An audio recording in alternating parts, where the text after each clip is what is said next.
Almost everything we think we know about addiction is wrong. You get a rat and you put it in a cage, and you give it 2 water bottles. One is just water, and the other is water laced with either heroin or cocaine.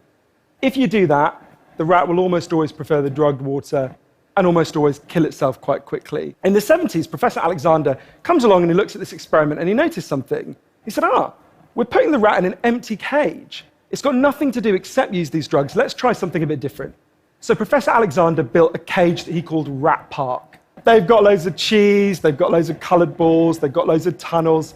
Crucially, they've got loads of friends. But here's the fascinating thing. In Rat Park, they don't like the drugged water. You go from almost 100% overdose when they're isolated to 0% overdose when they have happy and connected lives. What if addiction isn't about your chemical hooks? What if addiction is about your cage? What if addiction is an adaptation to your environment? Maybe we shouldn't even call it addiction.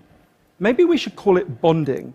Human beings have a natural and innate need to bond. And when we're happy and healthy, we'll bond and connect with each other. But if you can't do that because you're traumatized or isolated or beaten down by life, you will bond with something that will give you some sense of relief. Now, that might be gambling, that might be pornography, that might be cocaine, that might be cannabis, but you will bond and connect with something because that's our nature, because the opposite of addiction is not sobriety. The opposite of addiction is connection.